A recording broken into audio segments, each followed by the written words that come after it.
Welcome back, my friends. Skirt.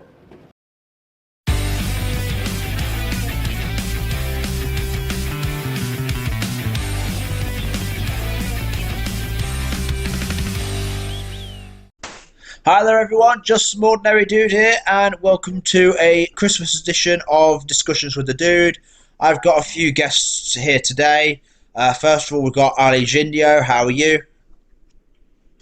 I'm fine. Thank you very much. Thank you for inviting me, and I hope we can have a really good time today. Yeah, and we've got Josh Pulliam, who's the first time he's been in for a while. How are you? Good, I'm doing great. Just got my new phone, so. That's good. We've got nice. Zane as well. How are you today? Very good. I was hoping that people actually joined in today, so I'm glad everyone's here. Yeah, and we've also got Brody, aka Nickelodeon Fan 1990. How are you? I'm doing good, and happy holidays, everyone in the loud crowd. Yeah. Yep. So, Same to you. obviously, a big talking point recently for the Loud House fandom has been the recent Christmas movie, Naughty or Nice. Now, we recently did, I think most of us were involved in that podcast a couple of weeks ago, where we discussed our general, fresh thoughts on the movie after it had just come out. And basically, we all sort of had slightly varying opinions, but I think generally the consensus was that it ranged from okay to mediocre. It was alright, it had its moments, it had its strengths, but it wasn't anywhere near as good as it could have been. It had a lot of problems. So I thought, actually, because there's a lot of negativity involved with the Loud House and with its fandom nowadays, let's do something a little bit more positive. Let's go back to the show's roots and discuss a Christmas-themed special that has existed for about 9 years now, and I would still argue hasn't been topped in terms of the best Christmas special or best Christmas story for the franchise since its creation, to be perfectly honest. Not that the Loud House hasn't had other strong Christmas outings, but I'd still say 11 Louds of Leapin is the best one. I mean, some people might point to something like 'Twas the Fight Before Christmas. I did like that, but that did have a problem.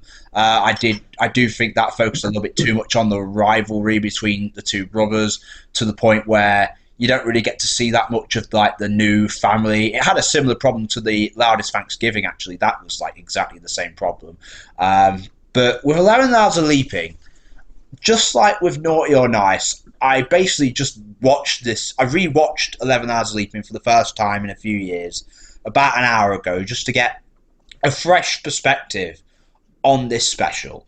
Because ultimately, I think perspectives and perceptions can change over time, can they not?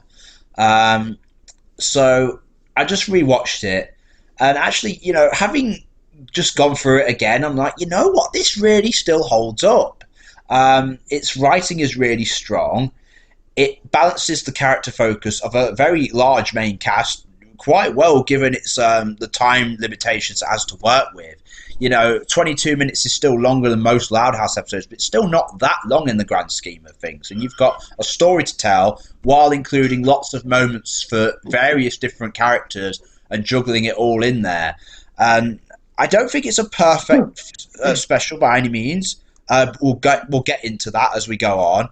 But overall, I still really, really liked 11 Hours of Leaping, and there's actually some comparisons you could make between that and Naughty and Nice, and it's like night and day, isn't it? I mean, Naughty or Nice is fine, but it's this 20-minute special is more compelling than the 90-minute movie we just got. Yeah, go figure. Oh, definitely. Yeah. First.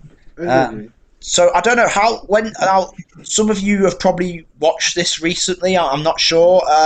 Does anyone want to sort of start off and share their overall thoughts on 11 Louds of Leaping?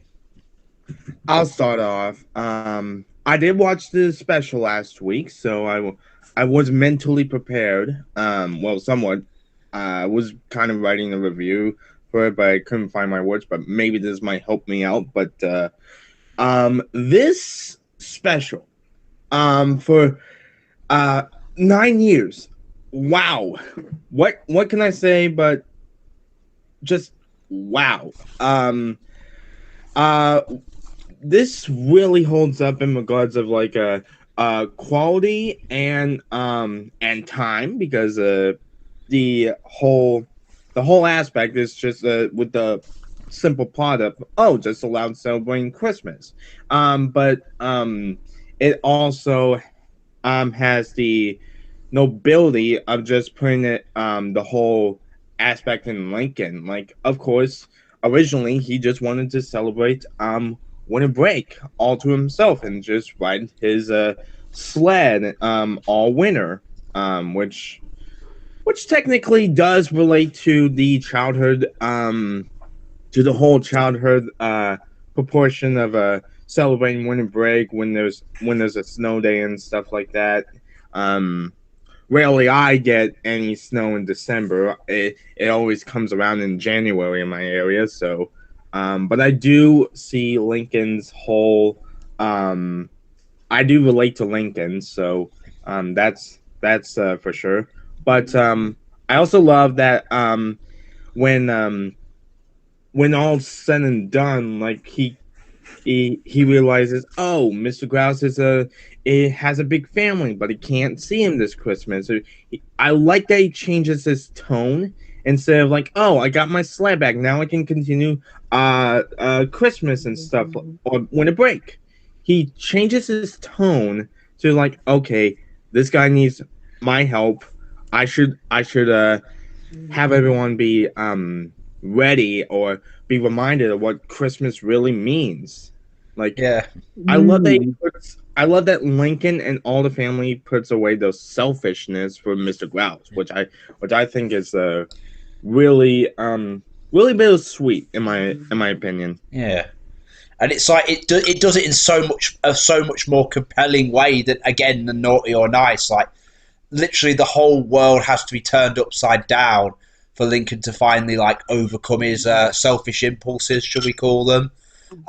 This does a so much more compelling job of it because it's just such a simple premise, but it's done like so well. Like, it's, you know, it's a relatable sort of narrative concept. You know, Mr. Grouse, the old grouchy neighbor who's always complaining about how much the Louds are making noise and spending time together and getting all excited during the Christmas period. And you know, it seems like at first glance he's just this one-note grouchy douchebag neighbor. And I think there were a couple of cameos he had in season 1 preceding this episode, if I'm not mistaken, which characterized him as that. And you know, this is what actually makes me appreciate it. Not only is this the first episode to reveal Lynn Sr. and Rita for the first time, but it also flushes out Mr. Grouse as a character. Yeah, the first time it really fleshes him out. And, you know, you've got, like, it's a very basic premise, but it's just done so well. Like, yeah, he misses his family, and that's why there's an explanation as to why he's so harsh on the Louds, especially at Christmas time. Because even though they are generally a bit disruptive and chaotic, the real reason he's like that, he's got that much against them, is because he's probably a bit envious of the fact that they can spend Christmas together. And every year he's sitting there in the house on his own, estranged from his own family because he's not got the money or the transport available to go and see them. So he's lonely and probably a little bit feeling a bit bitter about it because there's this noisy neighbor family the next house down, and they're just having so much fun, and that would get to you, I suppose. So it's a relatable sort of like struggle that Mr. Grouse is dealing with. And it is very nice that Lincoln is like sort of emphasizes with him when he realizes what he's going through. And like you say, he changes his tune. And, you know, it doesn't take like some big world-ending catastrophe for him to do that, like in Naughty or Nice or anything.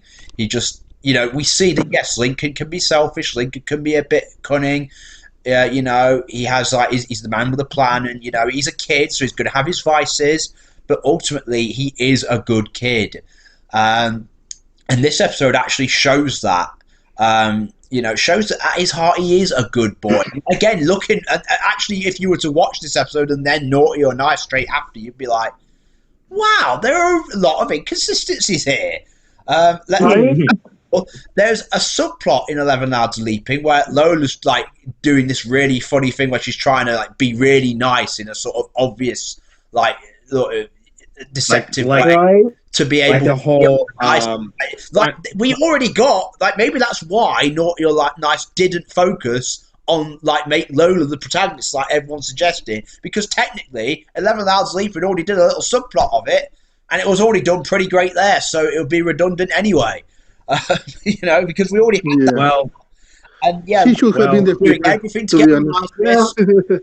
And then A lot Lisa, of the gags with the sisters were pretty good, especially the one with Lisa being the holiday skeptic of thinking Santa's not real, and then later believing it when she sees a photo of him, yeah, when it's actually just Mr. Grouse. which is actually Mr. Grouse. yeah, But if you really think about it, knowing Lisa at that moment, because it was the first season, of course, it was kind of forced that, oh my God, Lisa being so smart, being so analytical, she believed just for a photo.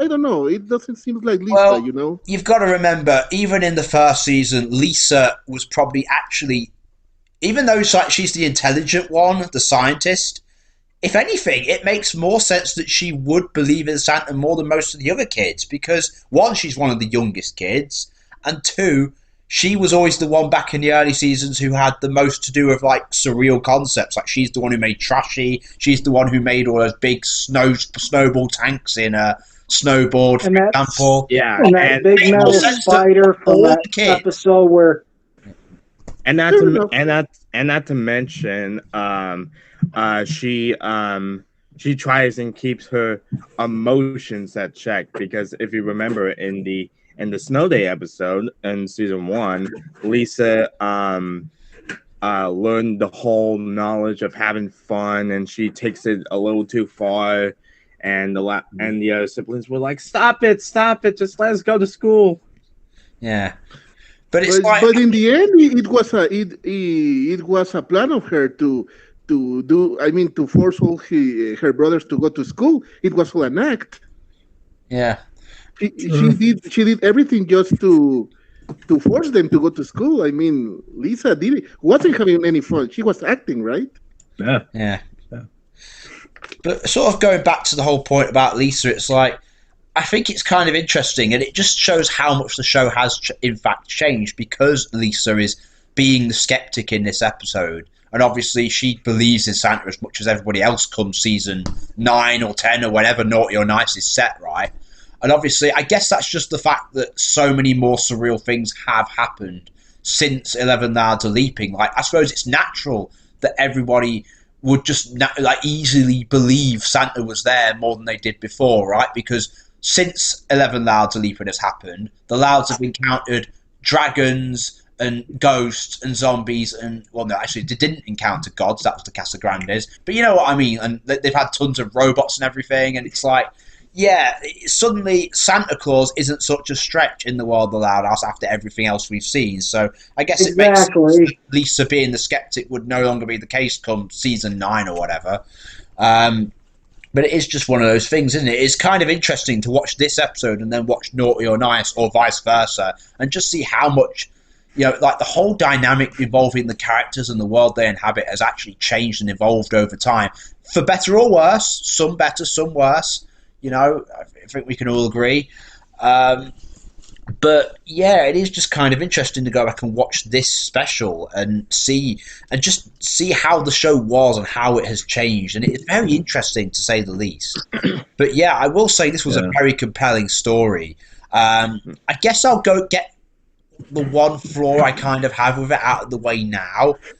And on one hand, I do understand why it's paced and structured the way it is, because obviously you want to spend the first several minutes establishing the general Christmas routine of the Loud family, what all the different siblings are getting up to. And to be fair, most of them are very funny and are fitting with the characters and their personalities and their core interests. Like you have Lenny trying to make eccentric Christmas outfits out of stuff like tinsel and curtains and so on. You have Luann trying to get... and then going shh afterwards when Rita's asking where these things are. Absolutely. It's pretty funny. Yeah, and then you have like Luann with the 12 puns of Christmas, which was quite nice. Some of those were actually quite funny, to be fair. Yeah, and adding a ho ho ho at the end of her laugh was kind of interesting. And then you have Lana trying to catch a reindeer, which makes sense because she likes animals. Of course, she'd want a reindeer. She'd probably want Rudolph with his red nose. Catches Luann at the end and thinks she's a reindeer because she's got antlers on her head. And then you've got and Lori being all present crazy, wanted to open presents early, and then she gets a one present that she really wants to open, but then it turns out to be Bobby at the end. Yeah. The relationship between Lori and Bobby. Present of all. I'm sorry, but at that moment, I really realized how stupid Bobby is. Well, imagine if cartoon physics were out the window and Lori opened the present, she see Bobby and she'd be like, "Oh my gosh, Bobby! I didn't realize you were there." And Bobby's like, "It's okay." I mean, he didn't make any noise. I don't know. Well, no, he was trying. I suppose he. Well, I think we did see him knocking inside the present, kind of nudging around a bit. Yeah. By the way, couldn't break. I will recall. Sorry. Go ahead. You go. No. It's okay. Go. I was just making a joke. Carry on. No. I was just going to tell you that recently I have a commission about that joke with Bobby and Lori. You will see when it's done. Okay, yeah. It's an interesting commission. You will see. Yeah, but it's one of those where you think,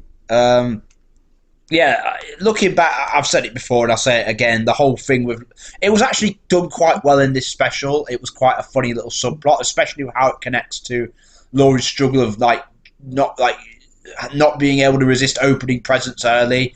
And of course that ties into how she ends up sort of leaving Bobby stuck in there overnight, whereas originally she would have just opened it straight away like she was meant to and would have had him for the night before. That was quite a funny turn of events. But I will say, like, generally, Laurie and Bobby's relationship back then, wasn't it, like, really kind of... It was a bit cringe and toxic, wasn't it, when you think about it? Yeah. Very toxic. I actually disagree on that whole aspect because I think, in my opinion, with Lori, because I have parents who are not addicts, but my dad he used to chew tobacco, and he and of course feeding off his habit or trying to suppress it is like chew bubble gum and stuff like that, and if I were to show my dad like this clip, like with Lloyd trying to open this one gift and stuff like that, it's like, yeah, he would be like, yeah, that would totally be me if I was in her situation. Yeah. So I don't think it's bad. I don't think. No. This subplot is fine. Like, I'm not saying it's a problem with this episode's subplot. I'm just saying Laurie and Bobby's relationship in general back then was a bit flimsy. Oh, I'm not saying this back then. Yeah. Okay. You know, speaking of that, remember. Look, as we said, right? This special is very good. I really love it. And there is a few, bad things I found. By example, and this is just me, okay? When Luann reminds Lori what happened last year when she opened every present, you remember? Something funny I found in that clip is that Lily's there. Lily should not be there. Right? Mari? Somebody has me. I hear my own echo. What is happening? Yeah. Something's going wrong. Hang on. I'm not. Okay. I was looking at it. I think it was Omari's.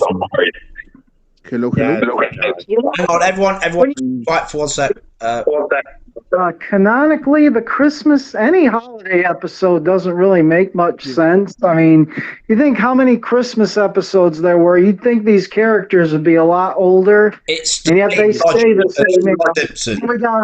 themselves. It's a cartoon. We're not supposed to take it that seriously. It's the I same know, logic. but I believe in that moment. It was the first season. I believe the cartoon at least was a little serious. It was not too fantastical. Or maybe So, it's like I don't know. American Dad. Christmas episodes take place in a separate canon, maybe. Well, no, it's again Or maybe they're it's the same part of thing. Christmas multiverse. Yeah, again, it's like the same. Like I said, it's the same logic as with the Simpsons. How many Treehouse of Horror specials do we have by now? And they're still the same. But they are not canon. Well, okay, how many Christmas themed Simpsons episodes do we have by now? More than many. Yeah, that's the point. The That's point more than enough. That's the logic, isn't it? They can have tons of Christmas episodes, and they're still the same age because that's just how the cartoon works. And the Loud House follows a similar dynamic. Like we have to sort of remember most traditional cartoons, like what the Loud House is a very old-fashioned cartoon. Like most cartoons nowadays, they're all serialized. Ever since Avatar came out, all cartoons, like all the big cartoons, have tried to be like that. Like, Our House, Amphibia, Gravity Falls, so on. They're like this big, like very continuity-heavy thing. Whereas the Loud House, it's more like what the Simpsons is, or what the Peanuts Charlie Brown cartoon was like, where it's just the continuity is a bit loose, sometimes a bit too loose. I think I would prefer a little bit tighter continuity than what there sometimes is, but it's not like going to be perfect. The show isn't trying to like be that sort of thing. I don't mind having a ton of Christmas specials, to be perfectly honest, because sometimes they can be quite fun. Not always. Not all of them are as good as 11 Hours of Leapin, as we're establishing in this podcast video. But yeah, I think we've just got to remember the Loud House is a very old-fashioned cartoon where there's not as big an emphasis on the tightness of continuity and the passage of time. It's it's just the characters mostly stay the same age. I think that there was one little time skip where they got slightly older. Lily got slightly older physically, and Lincoln moved up to middle school. But otherwise, and Laurie went to college for a while. But for the most part, but after Casa Grande's got canceled, they brought her back because it seemed pointless to keep her there at Fairway since they didn't have a spin-off to latch it onto anymore. Yeah, that is true. I've seemed to notice that. Like, if the Casa Grandes is not going to continue on, why keep Lori at college? Just have and the most logical solution would be just have her take a leap year or something like that. Yeah, exactly. Yeah, she does that later on. Yeah. So. Yeah, it's just what it is, though. But yeah, sort of going back to my original point, because I was trying to remember what I was saying now, because I was saying something like a few moments ago. Yeah, I was talking about the structure of the episode. So if there's like one thought I would bring up, and it's not a big one, it doesn't like detract much from the overall enjoyability factor of the episode. I will sort of bring up a slight structural issue, and it's not like that big of a deal because ultimately, yeah, it's good to like show the general routine of the Lau family during Christmas time. But I will say, like, the actual plot doesn't get going until about 5 or 6 minutes in, because obviously the main plot is about the whole Mr. Grouse situation. He doesn't appear for the first 5 or 6 minutes, does he? Because it starts off like just sort of the Louds doing their usual antics in the house. They're very funny antics. But I will say, like, maybe if there was like a scene right at the beginning that sort of maybe like foreshadowed something that would happen later on, or like there was like a Chekhov's gun, a setup and payoff that related to the Lincoln and Mr. Grouse main plot, that might have helped the structural integrity of the narrative that slight bit more. Because if there is one thing I will say, it's like, yeah, the main plot doesn't actually get going for a while, does it? If you actually think about it. Yeah. Personally, my favorite plot was Luna trying to find the perfect song. That was my favorite subplot. Yeah. Don't get me wrong, the subplots were very fun. I'm just saying, yeah. Yeah, I mean, every sister had a subplot. I mean, sorry, I know I should not mention it, but I have to. How this special? Hello, Turtle. But sorry, Hello. this is the only mention I'm going to do. I promise. But I have to say it. How this special in 22 minutes managed to do everything so good, and a movie did everything so bad. Well, I wouldn't say the movie did everything so bad, but yeah, it was the weaker of the two products, even though it had more time to work with. Which just kind of like 11 Louds Leapin just shows this new movie up, doesn't it? It's like, wow, 22-minute special did a better job than this 90-minute movie. Like, even though the movie had, like obviously way higher production values and animation and visuals and all that stuff, 11 Louds Leaping is just the better written story. It's just like the more tightly created narrative product, which is kind of interesting because if we look at 11 Louds Leaping, we're getting sound interference again, for fuck's sake. Is everyone hearing me okay right now? Yeah, I can hear you correctly. I'm mute. Yeah, I do mess up I don't when I heard what's going on, but yeah, we'll just carry on. But yeah, what was I saying now? I was talking about the writers. Yeah, so 11 Louds Leaping. It's kind of interesting because you've all heard of the saying, too many cooks spoil the broth. And interestingly, this story has 3 different writers. It has Sammy Crowley and Whitney Wetter, who always co-wrote their scripts together back then, before Sammy Crowley left after season 4. And it also had Kevin Sullivan. Now, obviously, Whitney Wetter's resume speaks for itself at this point. But Sammy Crowley, obviously, she actually had quite a good list of episodes under her belt back then. She wrote A Tattler's Tale from season 1, which many would argue is possibly the best episode from that season. Personally, it's not my favourite, but I can acknowledge why it is a lot of people's favourite.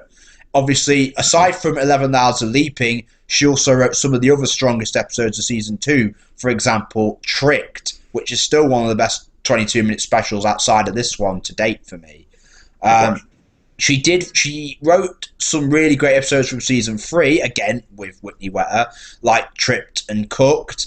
And her last season was season 4, and she actually gave us 2 of the strongest episodes from that season in Game Off and A Dark and Story Night. Now, Kevin Sullivan, he's another veteran writer who's been around since the start. And obviously, he's had a very mixed track record overall. He's wrote probably some of the best and worst episodes of the show. On one hand, he obviously co-wrote 11 Louds, hence why we're talking about him. And he's wrote some other stuff like L is for Loved, a fan favourite, Racing Hearts, a fan favourite, Stage Plight, really good. Sister Act was really good. And then, but he's also wrote a lot of really bad episodes like Party Foul, and then in the earlier seasons he wrote stuff like One of the Boys, and Brawl in the Family as well. We can't forget that one. So Kevin Sullivan, he can really do one or the other, can't he? Like his quality record is all over the place. But it's kind of interesting because with this story, there's 3 writers, and we know that having too many writers on the Loud House can sometimes ruin a special. Let's not forget, what was it? Season 5 premiere. What was it called again? Gould. That's it. Yeah. And we'll add, 4 writers in it? Now, I don't hate School as much as everybody else, but I will admit it has some problems, especially involving the fucking Lynn subplot and how that undid middlemen, but hey. Yeah.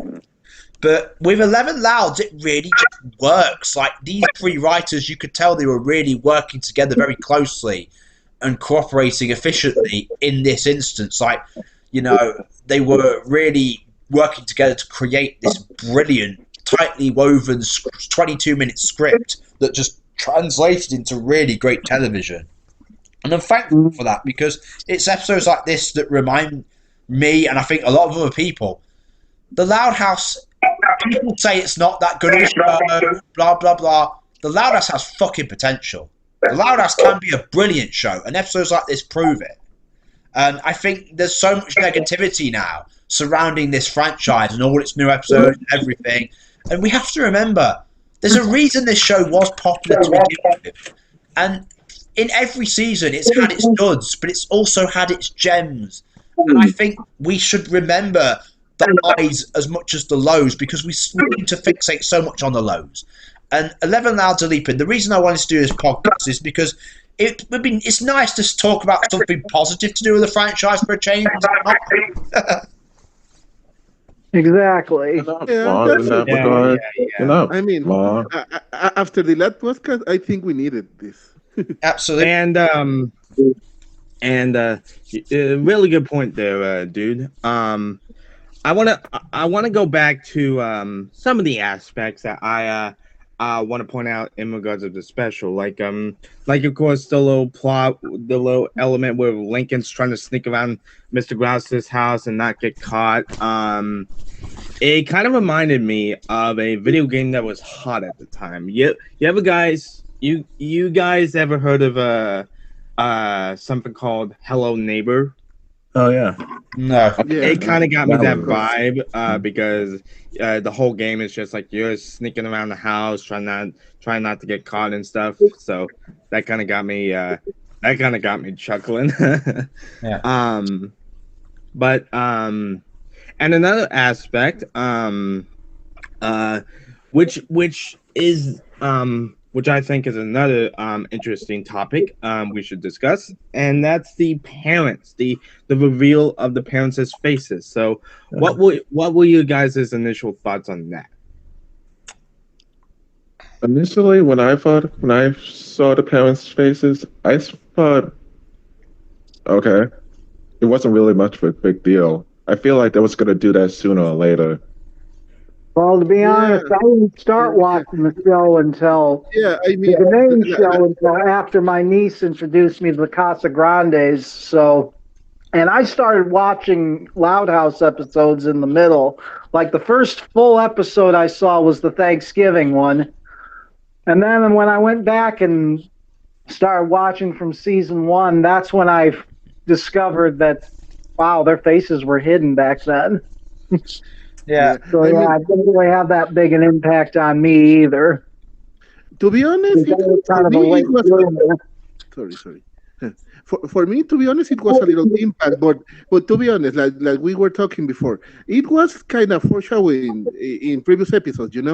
I mean, I think by that moment, it was pretty obvious they were going to do that. Because even in that same episode when Mr. Gross screams to Rita, you see Rita almost full face shown only for the scarf. Yeah. I really think that. Well, you do have a good point. Like in some episodes, like such as I don't know, one flew over the Loud House. Like there has been some moments where the Louds do show their faces, but it's just hidden by either a shadow or the strip of their hair or anything like that. So I think with this special, just finally dropping the ball, saying, "Okay, we're done teasing you. Here you go."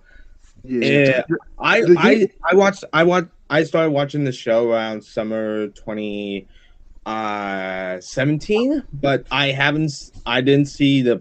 If I recall correctly, I didn't see the parents' faces until like when 11 Louds of Leapin happened, and I was surprised. Like, whoa! Yeah, I was so surprised too.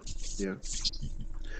One question. I want to know your opinion in something. Do you think that maybe at the start of the show the plan was to never show the faces? I mean, like Peanuts, that we never see. I feel like that was faces? the plan.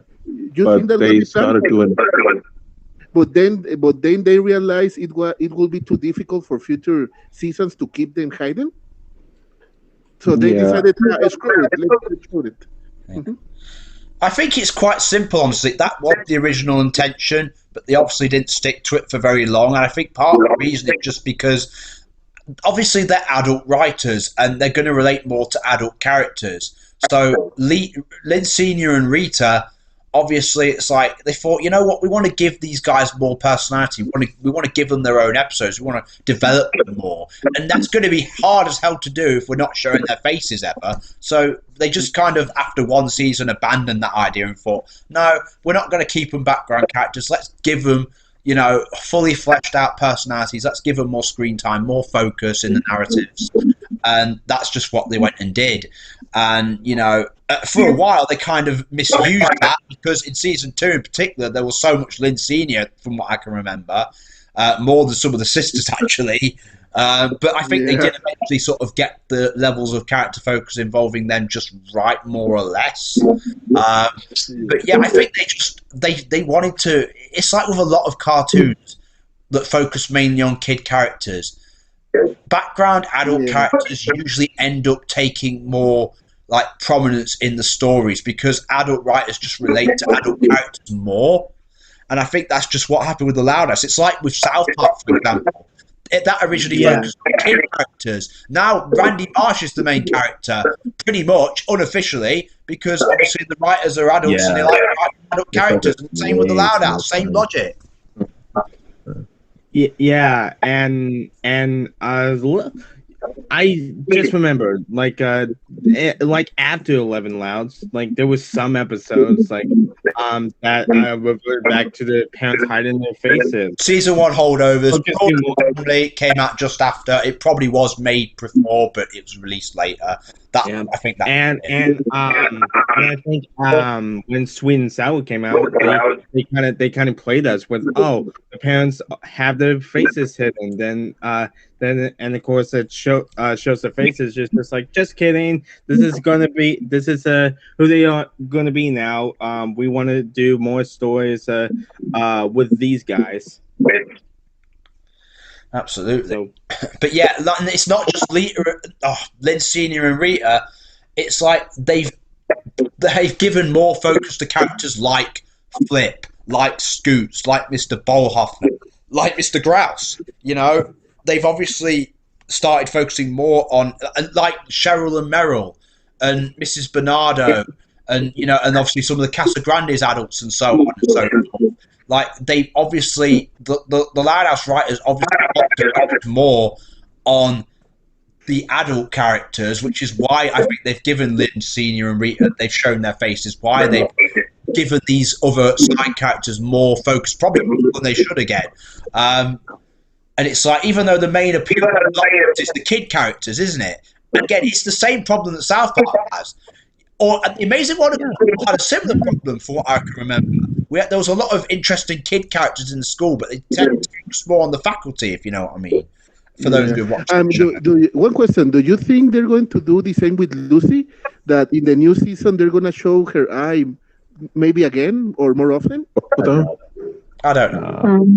I doubt. Yeah, I feel like they might do it now, since they showed her one eye in the Naughty and Nice. Probably came out. Maybe giving her a new hairstyle. Because They'll probably just show like a single eye here, one episode there, and another episode there, and then just say, you know what, let's show both of them. Yeah, they might give her a similar hairstyle to Haiku. Like, it's kind of like the parents. Taylor. They had that face hidden for a little bit. I'm sorry to interrupt you, dude. They had that face hidden for a little bit, and then they decided to like just show us the face. So it might be the same situation with Lucy. Yeah, but she had the hairstyle for ever. Yes, that's true. But like in the movie, they showed her one eye, so that's now a possibility. Yeah, unless as we speak the last time, the movie is not canon. It's an alternate universe. That's you know? True. Feels That's like true. And true. And I will also say that I love that the special has this nice emotional message, like them, like the Loud singing the song and stuff like that. I thought that was really sweet with them, like Luna finally realizing, oh, I've been getting all this all wrong. I know what I should do now. Like, I love that every character has their book. Even Clyde, who who finally gets a kiss from Loy under the mistletoe, which I heard, and correct me if I'm wrong, but I heard that Kathleen Tabor pretty much got emotional after recording her lines for this special. Possibly, yeah. Oh. That's what I remember. I feel that's probably true. Yeah. I will be too. I'll be too. It's a pretty good special. Not gonna lie, pretty good. Oh special. yeah, it is. It's a.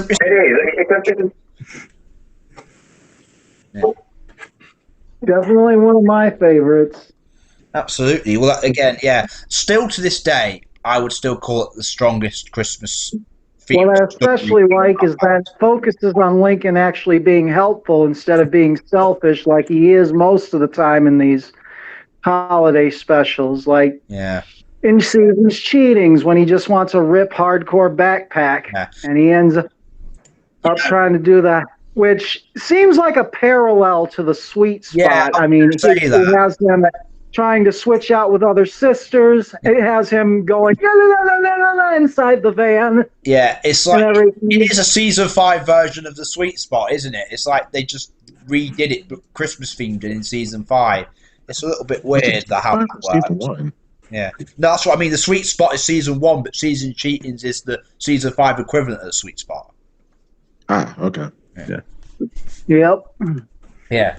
But then again, the Loud House does redo a lot of like similar plot ideas, doesn't it? Like season 2's Frog Wild and season 3's Scales of Justice are very similar, for example. And you know what else it's just sort of hit me when I was rewatching the special earlier? Obviously, a few years later, again in season 5, they would do an actual parody of A Christmas Carol with A Flipmas Carol. What else? But before that, in 11 Louds Are Leaping, there is a sort of narrative parallel to A Christmas Carol, to the whole Ebenezer Scrooge character, through Bud Grouse's character arc in this story.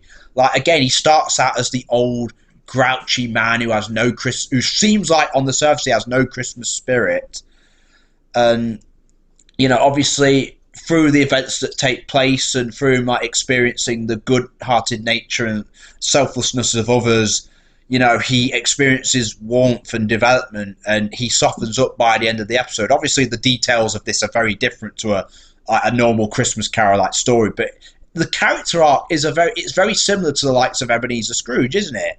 And again, I'd say even though this episode is a far looser interpretation of the Christmas Carol formula than A Flipmas Carol actually was, again, I'd say this episode is better than that one. Like A Flipmas Carol is fine, but you know, this one trumps it, obviously.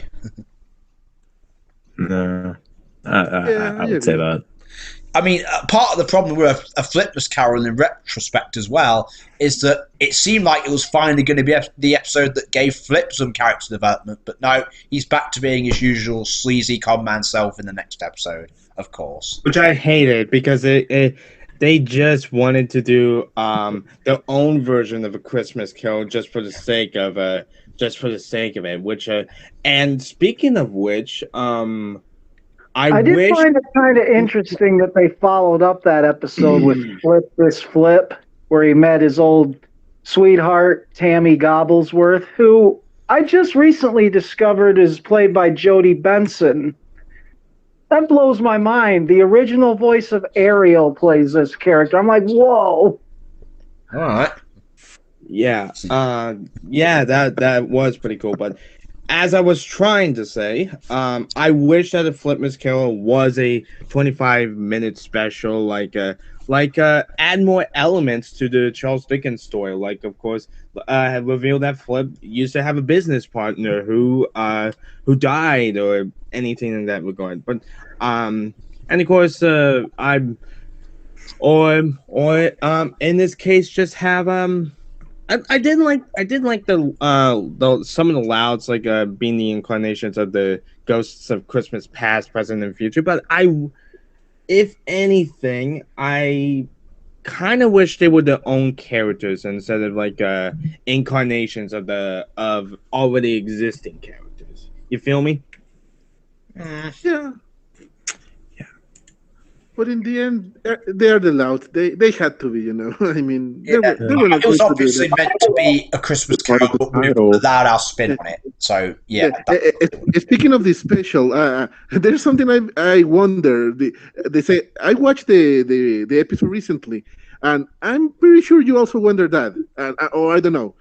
How poor is Mr. Bruce? I mean, not able to afford a bus ticket? I don't. Or, I'm assuming like they live really far away and the prices will be sky high. I don't know. Yeah, I mean, though, so the Laos paid for it. I mean, wow, Yeah. that's pretty. They were really nice, you know. Yeah, yeah. I'm guessing like his family live really far away, like either halfway across the country or maybe even in a different country for all we know. I don't know. They don't really say, but you know, I guess far enough away that him with his single, like, not even income. Is he retired? I'm assuming he's retired because he's quite an old man. So he probably just needs to save up to be able to live for the rest of his life, and I guess he just can't afford really big train costs every year, and I guess his family can't come to see him either for the same reason. So it's a distance thing. Maybe that's all it is. Fair enough. Yeah, yeah. Yeah, fair enough. Yeah, yeah. But yeah. So I think we've established that other than like the slight structural issue, and even then it's not really that big of a deal. 11 Hours to Leapin is a very well polished, story. Is there anything else like specific people would like to bring up about the special while we're here? I do have one final note before we wrap things up. I will admit, 11 Laps and Leaping is pretty much overall like the essential special to the Loud House, like overall. Yeah. I would like every year I would rewatch it. I mean, sure there are other specials like Seasons Cheatings and Flip Miss Go and Twist of Fate Before Christmas and of course the live action holiday special that came out a couple of years back. But let's not forget although those are, that one where they thought they found an abominable snowman, which isn't directly call themselves Christmas specials, but they do have Christmas elements in them. Oh, yeah, fair. That you could even argue something like Snow Skate is a Christmas special in one way, couldn't you? Like in the sense that it's set during winter, it's got like Lola with a big star and everything. The theme is a little bit Christmas-like, I guess. Plus, they hide in a bunch of Christmas decorations to give Lynn the slip. All right. Yeah. I guess Snow Escape does count as a Christmas episode, but and plus the quote unquote abominable snowman runs off with Zach's family's Christmas decorations. What happened? Okay. I should have been more specific. 25-minute dang it. What happened? You're specifically talking about episodes that are like complete Christmas specials and not just like thematically relevant. They are designed to be Christmas specials. That's what you're referring to. Yeah. Yes, I figured. Yeah, that's what he meant. You know, in my opinion, I mean, I think the reason I love so much the Loud House special is because it reminds me about other specials from my childhood. Because it's true, it's a Christmas special, but it's not about Christmas. It's about helping an old man. Like that is Christmas special from Hey Arnold, where Arnold tries to help his friend to find his lost daughter. That's something that. A good story that happens in Christmas, but it's not, all about Christmas. I think that simplicity is the best, And if we're still on the topic, let's not rule out the Casa Grande's Christmas episode. That was really special as well. All right. Yeah. Okay. As I was trying to say, and I should have been a little more specific. What I meant to say is generally Loud House specials out 25 minutes or full length. Like, yeah, sure, there are, like, of course, the Casa Grandes and the whole Christmas episode they have with Snow Escape and that Abominable Snowman one. But as I was trying to say, I mean, yeah, sure, there was those episodes that came out and I watched occasionally and stuff like that. But I always return to this one because it just feels like a timeless Christmas special. It doesn't force the message down, like be kind and not be selfish or anything in that regard, like that whole shamble of a Christmas movie we got today this year. I return to this every year just so I can just be in the holiday spirit. Like, I mean, yeah, sure, there are other specials like the Grinch or Charlie Brown Christmas or one I just watched recently, Pink Panther Christmas special, but I don't know if that really counts or anything. But it is still good special overall. But Yeah. I would say that 11 Louds of Leapin is timeless. It's just timeless. It'll never get old. It'll never change as time goes on, unless there's like some bad controversy or something, which I don't know if that's going to ever happen. But yeah, if there's anything I want in a holiday special such as this, I don't think I would have it any other way. This, I would give more of my time than get another Christmas special, and I guess that's what Christmas really is all about. Yeah. I mean, it's even after all these years later, it still stands head and shoulders above almost everything else the franchise has done. I'd still call it in my top 5. I'd put it in my top 5 favorite episodes of the show, to be perfectly honest. It's right up there with some of my other favorites like Space Invader and Game Off and so on, Head Poet's Anxiety, that sort of thing. You know, it really is a brilliant 22-minute episode of television in not just for the Loud House, in general. It's just the fact that it manages to cram so much in 22 minutes and do it really well that's admirable at the end of the day. Like we said earlier, every single sibling, every family member gets like their own little subplot, their own moments to shine in this story, and they're all generally very funny to varying extents as well. The animation and art style, like for the standards of that time of the early years of the show, is also really good. You know, the characterization is really well done. Also the arc involving Lincoln and Mr. Grouse is quite compelling.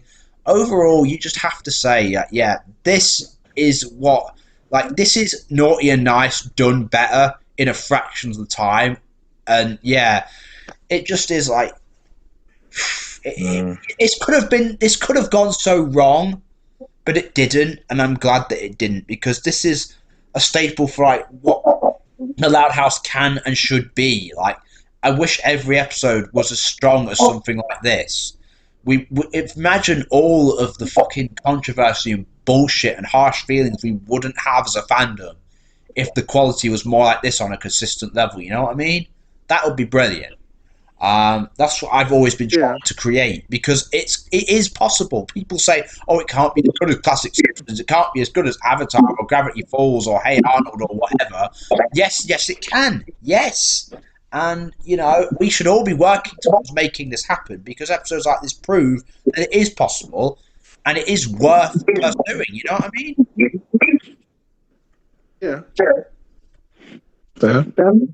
Yeah, but don't forget those other shows you mentioned aren't without their flaws either. Oh no, I mean, every they show almost has had a flaws. few episodes themselves. Every show has no show is perfect, Like but like the infamous Arnold betrays Iggy episode, the universally despised Hey Arnold episode. Even though I've never watched that Yeah. of Hey Arnold, I just know it's very popular. That I mean, I get episode, why that I episode had- is had not such luck, to be honest. Yeah. It's had Yeah, bad. no show is perfect. Like And, there, and do you know what? there is the one occasion. I'm going to be very controversial and say there are a couple of episodes, even from Avatar, that I didn't think were that great. Does anyone? No, I don't yet to actually. I've only seen a few episodes of that show. I've never fully watched Avatar yet, but Oh. I watched.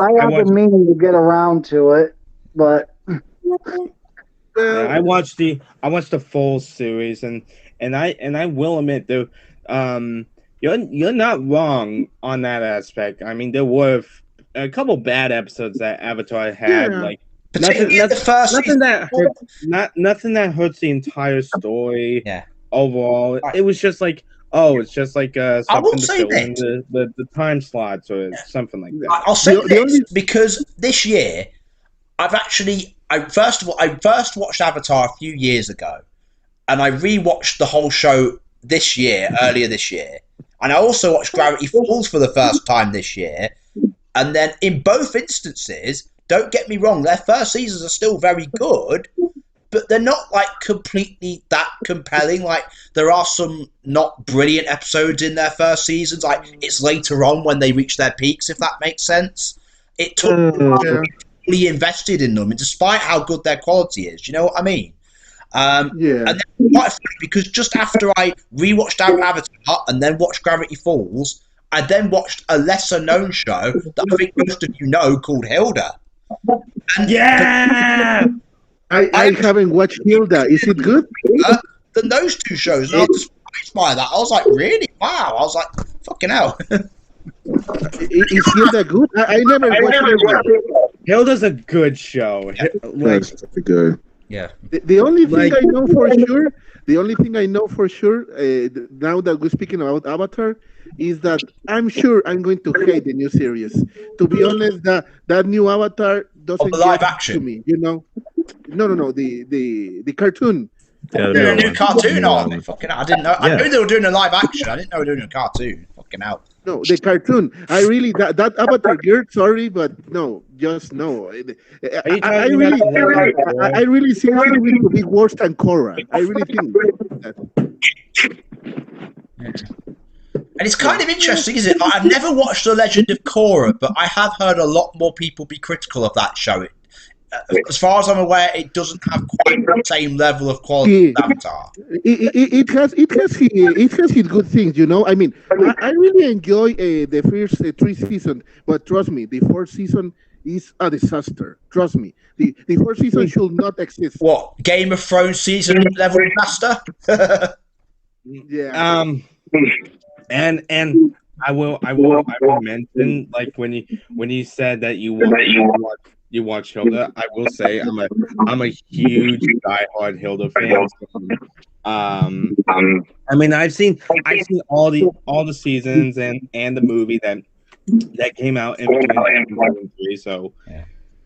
I mean there were, I will say not all episodes are good, flawless in a way. They do have the problems, but there was one episode I occasionally disliked the most, and it was in season 3 where they're meeting like this merman, and he's like a joker. Yeah, and I did like that one, but it was a bit weird. It felt out of place, mainly because like the rest of the season had like story arc going on with like the Fairy Isle and like Joanna's parents and stuff like that. And then like there's this random episode in the middle where they've got this like magical mermaid bloke, and it's just a bit weird. And it's like, although I suppose the Giant Slayer wasn't really relevant to the main narrative. It kind of takes you out of the story, and it's just like, Actually, they're just making this episode. since we're going off on a tangent, I'll end this in a minute. but I will ask your opinion on this. What's your opinion on the ghost? Everyone hates that one. I actually really like it. I actually like that personally because it challenges the characters a whole lot. And when I watched the series the first time, I was like, "Oh, really? They're doing the whole third act breakup trope and stuff like that." But rewatching it with my friend, I realized that it challenges the whole characters in regards of them like Hilda's thinking, "Oh, I can do this. I can fix this, and you're just going to be happy with me and stuff like that." But as she was warned, she's making a false promise, and a false promise can really hurt someone. So that, in my opinion, that's like top five good episodes. Yeah. Anyways, I think we've said all we need to say on 11 Hours of Leapin by now, since we're sort of going into other subjects. And also, I'm getting more sound interference again. I'm not sure if you guys are hearing it, but I'm walking my dogs. I don't know if that's what's happened. Maybe. What's contributing to it. Okay, It might be. It was a little annoying. Yeah, but whatever. It wasn't too distracting. But yeah, anyway, I'm glad we did this talk because I'm not going to lie, the one about Naughty or Nice kind of got me a bit heated up, as I'm sure those of you who were involved remember. And I had to put some of it out. And I just wanted to do a more positive review. Well, not review, more just a general discussion about one of the highs of the franchise, because I do think more attention needs to be given to like what the Loud House actually did right. Like, all people ever do is say negative things about it and compare it negatively to everything else. And I'm like, let's just actually remember why we were fans in the first place, people. It has given us many brilliant episodes from every season over the years. Let's not forget that. You know, and 11 Hours of Leapin is probably one of the absolute best, almost as good as the B-Cannon stuff. So, yeah, I think we could end it on that note. All right. Yeah. So you sneaked that little B-Cannon in me. So what's all that? At this point, it's a running gag. I just like to tease people with it. But anyway. So, yeah. Any final statements, or should we end it there? I know I said I do have a final thing, but I might as well put out my final thoughts. Overall, 11 Louds of Leapin is one of those Christmas specials that you just can't help but appreciate a whole lot more as the years go by. Like almost a decade later, it still holds up. Like I mean, yeah, sure, there are other specials. And movies like the live action Christmas special and the mediocre movie that just came out today this year. But nothing can hold a bar much more compared to 11 Louds of Leapin', and I would love to watch this more as the years go by while sipping a nice drink of hot chocolate. So 9 out of 10 for me. Yeah. For me, I will say that, to be honest, my final thoughts is that, I mean, as you said, even after 9 years, this episode is one of the most loved ones. You know, I love it too.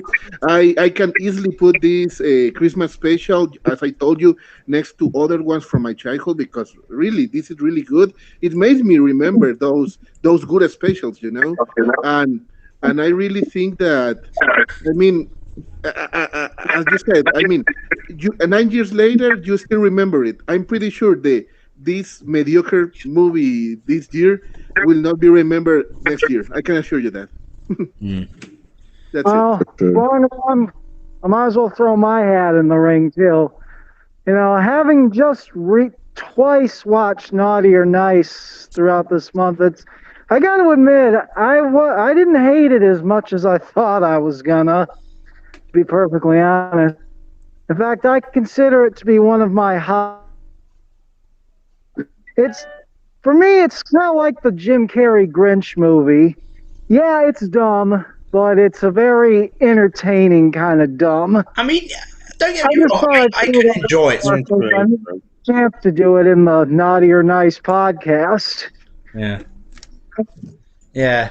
But I think, we'll leave it there. I think we said all we need to say. Thanks to all of you for. The movie too. Sorry, what was that? I'm gonna say something about the movie too, and it's not gonna be negative. It's not gonna be negative. Well, to be fair, I have a lot of negative things about it, but I'm gonna stay positive. I did like the art style. Yeah. Making Santa Claus like the villain essentially of the movie was a nice touch. What else? There was some elements that was pretty okay in the movie. I did enjoy the song, and that even though Lincoln was going against it, it was a pretty good. It was a good song. It's not my top 10, but still pretty good. And I'll leave it at that. Yeah. Fair enough. Zane, anything from you? Are we there? Nah, I think that's probably it. I was going to mention how something way off topic, like how I think the Loud House should probably take some stories from the comics, make them to like shorts, movies, episodes. Actually, yeah. Well, the only problem with that is like the comics, they range from 1 to about 5 pages, and they would translate to about a minute, maybe 2 maximum of screen time. So you'd have to greatly change it and pad it out to make it work in the context of an episode. I think that's what people forget.